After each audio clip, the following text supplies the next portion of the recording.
fine. You can put that away. Take out homework 3.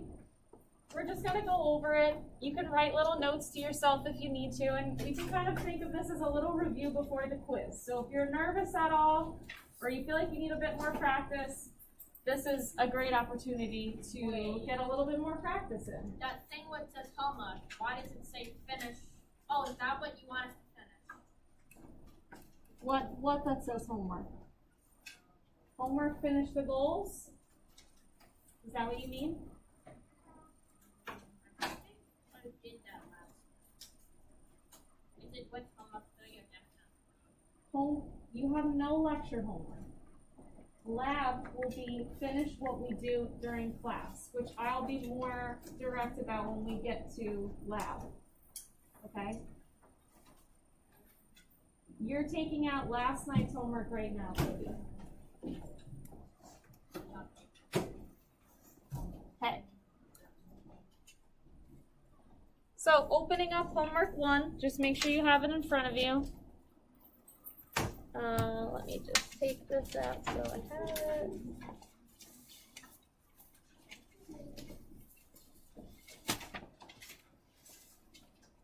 So question number 1 says, if sample B were split in half, what would be the density of each piece? And so what happens if you cut something in half? Does that change the density, Samantha? No. No, the density does not change. So splitting something in half is another way of saying to cut in half. And so if I cut something in half, what am I changing about that thing? There's 2 things that change. If I take one piece and I split it in half, what did I just change about it? 2 things change. Yeah? The mass and the volume. Exactly. The amount of molecules you had, because you just cut them in half. But then also you're cutting in half the amount of space they take up. Did I compress it or change the temperature of that object? No, so the density remains the same. So our answer for number 1 is just the density of B, which was 3 grams per cubic centimeter, choice A. Number 2, so we kind of went over this yesterday in class, and I tried to guide you in the right direction. So let's see how you did. So it says, which graph best represents the relationship between the mass and volume of the substance? And so if I have something, let's say I have 6 atoms. Okay, this is the amount of space it takes up. And let's say I'm increasing the mass. I'm going to have double the amount of atoms. So instead of 6, I have 12. What happened to the amount of volume or space those atoms took up?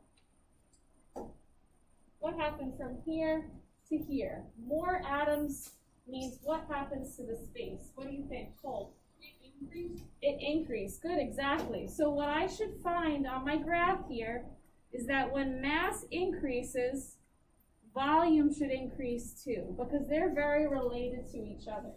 And so the graph that says that is B. This is a direct graph, a direct relationship. When mass increases, volume increases too. That is what a direct relationship is. Questions for number 2? Or anything you want me to talk about, any of these other graphs, awesome. Okay, let's look at number 3. Number 3 says, if sample C were compressed, this is a word that I'm going to kind of circle because it's important, which would probably occur? Can someone show me with their hands what I would be doing if I was compressing something? Say I said to take your homework and compress it. What would you try to do to your homework? Good, I see lots of people pushing their hands close together, maybe starting to pretend to crumple up their homework, but don't do that. Okay, compressing is to apply what? Apply, Giancarlo? Pressure, exactly. And you can write that up here if you need to. To compress something is to apply pressure.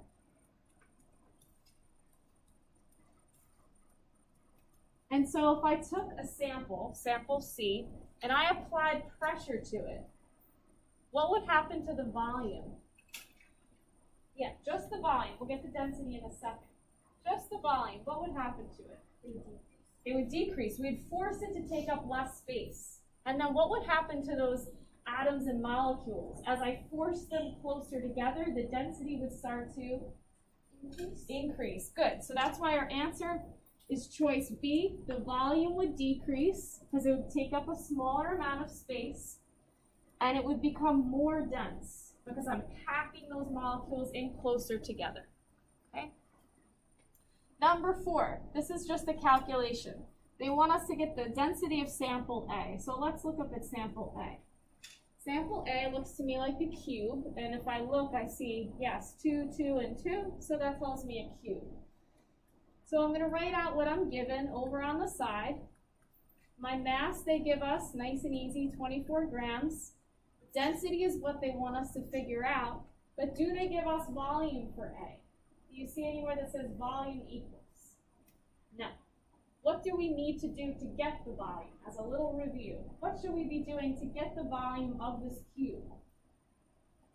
Do a little bit of a mini calculation before we get to our density one. What do you think, Madison? Like times width times height. Good. Volume is equal to length times width times height. And for our cube, since it's a cube, they're all the same size, so volume be equal to 2 centimeters times 2 centimeters times 2 centimeters. Sorry, I'm kind of running this over here. 2 times 2 times 2 should give us what? What did you get for this one, Madison? 8, good. And now we can do our density calculation. We have volume and we have mass, and that's all we need for density. Okay. Mass is 24 grams. Volume is 8 centimeters cubed. Okay, when we do this calculation, we should get choice C, 3 grams per centimeters cubed for an answer. Just like we did in your notes, except you have a little picture instead of a word problem. Any questions on number 4? Nice, okay. Number 5. Which order of letters ranks the samples by volume from largest to smallest? Okay, so we're looking for the volume. So I'm just going to write them or circle them so I can see them a little better, maybe even highlight them, because there's a lot of numbers going on up here. So my first volume I see is for sample C. I don't like that color, actually. It's too much. C, 12. A, we just calculated the volume was 8 centimeters cubed. And we still need to calculate B's volume because I don't see it here. I just see a density and then I see some numbers for the sides. So for B, volume is equal to length times width times height. And I have 1 centimeter, 3 centimeter, and 2 centimeter. So 1 centimeter times 3 centimeters times 2 centimeters. And 1 times 3 times 2 is equal to 6 centimeters cubed. So that's what your volume is equal to. So these are your 3 volumes for A, B, and C. And again, they want us to put them in order from largest to smallest. So C is the largest because it's 12. Then I have A with 8, and then B with 6. So C, A, and B, which would be choice D. A common mistake I saw for number 5 is if people switch this. They did smallest to largest. So just make sure you read the question carefully. Is there any questions on the top half of the page? Okay. Now 6 and 7, which were both tricky questions. So question 6 says, a student calculates the densities of 5 different pieces of aluminum, each having a different volume. Which graph best represents this relationship? Okay, so volume is different.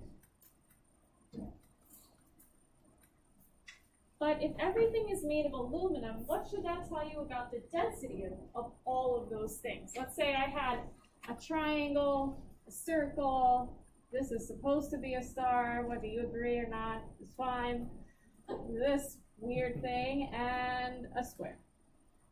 5 different things, all made of aluminum. What is true about the density of all of those as long as they're made of aluminum?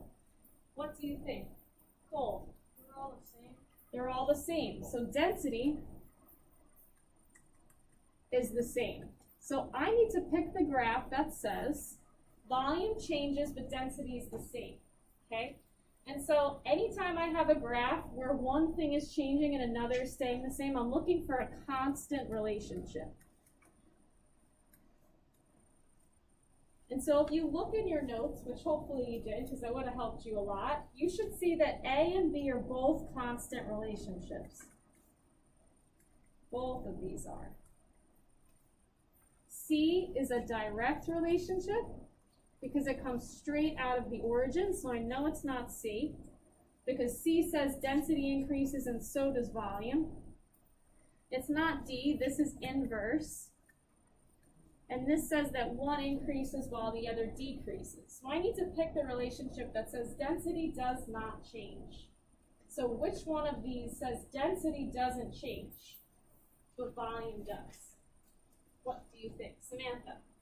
E. So B, and we can write numbers in here. Let's look at it. 1, 2, 3, 4, 5. 1, 2, 3, 4, 5. So B has volume is 3 the whole time, but density is 1, then 2, then 3, then 4, then 5. So the correct answer is A. Because if you look, and you did the numbers here too, you could just make some numbers up. It doesn't matter what you use. If you look at this one, for the whole time, density would be 4. It wouldn't change. So that's why A was correct for 6. Yeah, I got it right on my paper. I just thought I got it wrong. Okay, yeah, good. So yeah, trust your gut. Okay, A was correct. Okay, that was a tricky one. Okay, number 7. A mineral expands when it's heated. Which graph best represents the relationship between the change in density and change in temperature when that mineral is heated? Okay, so we know for sure that changing the temperature affects the density. So I'm going to eliminate D because this graph says density stays the same. Okay, so this is a constant relationship. And this one says density is always the same, and that's not the case because we know if we change temperature, density changes. Okay, and so when I heat something up, if I add heat, what happens to the molecules of an object?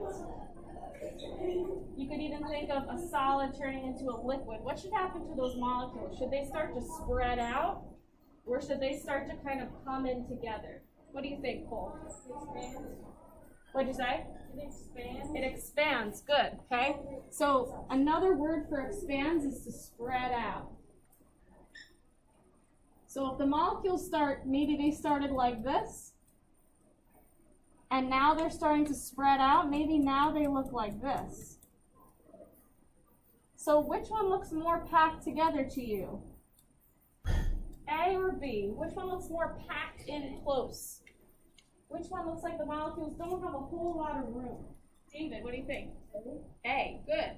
And so after heat is applied, it starts to look like B, where they get more spread out.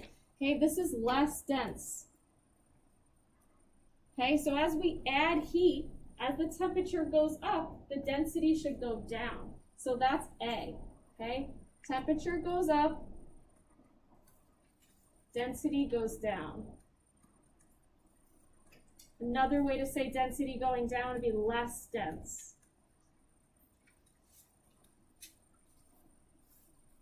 So that was the whole first page. It's probably the hardest part, I think, the front. So any questions on the front at all?